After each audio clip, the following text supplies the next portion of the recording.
Сізге ашуланған, бірақ жаман ештеңе жасамайтын адаммен достасыңыз.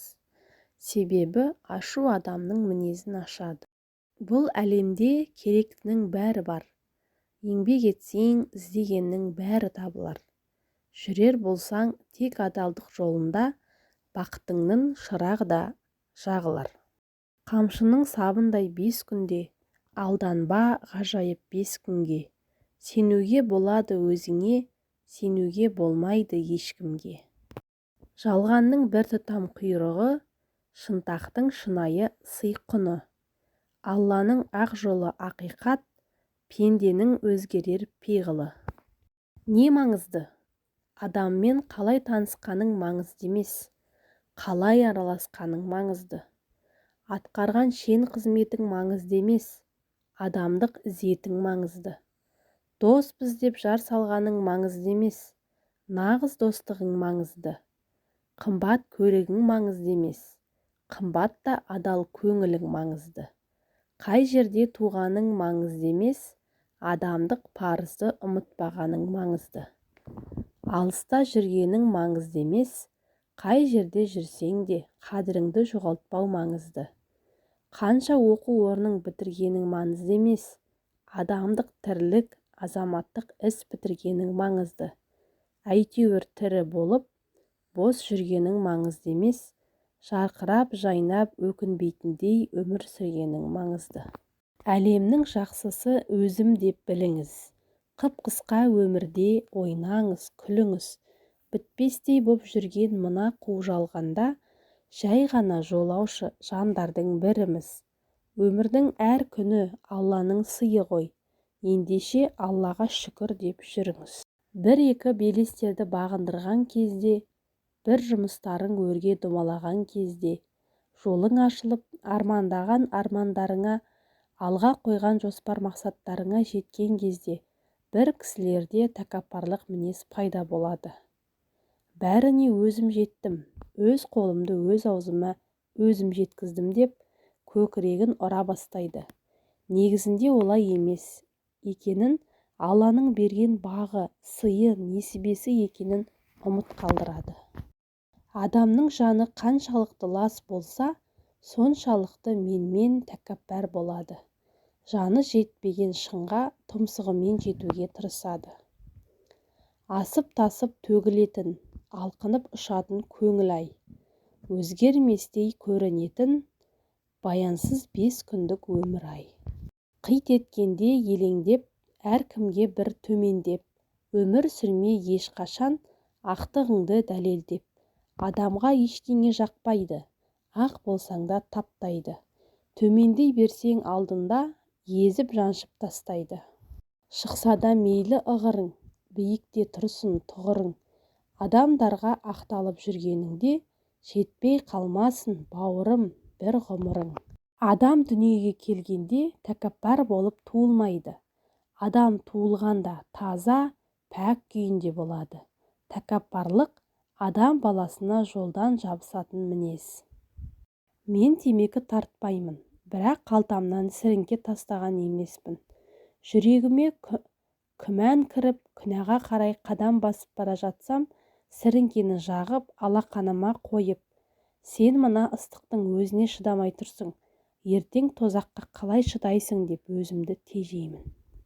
Өмірде жалтақ болмаңыздар. Біреудің аузына қарап, соның айтқанына көніп, айдауында жүруді ізеттілік осы екен деп жансақ түсінбеңіздер. Құлдыраудың себептері: үнемі шағымдану, өкпелеу, ренжу, қателіктер үшін басқаларды кінәлау, ешқашан еш нәрсеге риза болмау. Сый білмейтін адамды сыйламаймын, ұнатпайтын адамды қинамаймын. Өз үйімдей таза ұстап өмірімді, керек емес қоқысты жинамаймын. Ұрыс-керіс кезінде біреудің көңіліне тиетіндей ауыр сөз айтпаңыз. Кейін татуласып кетерсіздер, бірақ айтылған сөз адамның көкейінде ұзақ уақыт сақталады. Қазіргі заман, біреулер сен жайлы жақсы сөздер естісе, оны басқалардан жасырады. Егер сен жайлы жаман сөз естісе, оны басқаларға таратуға асығады. Ал егер сен жайлы ештеңе естімесе, ойдан құрастыра бастайды.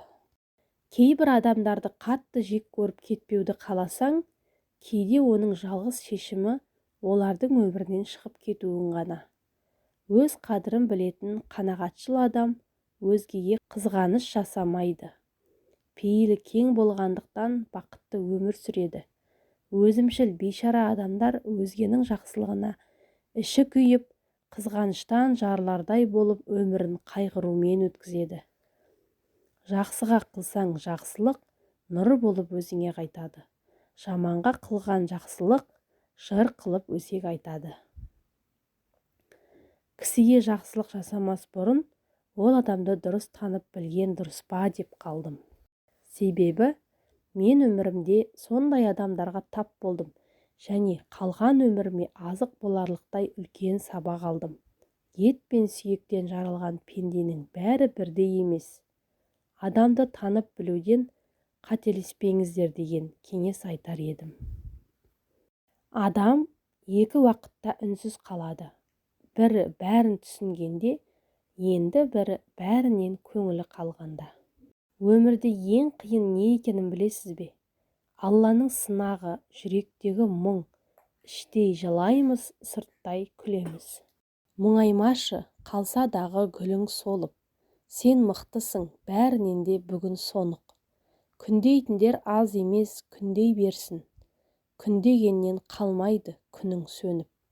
Өрле қайта өсе түс, төмен деме. Өресізбен өлшенер өрең неге?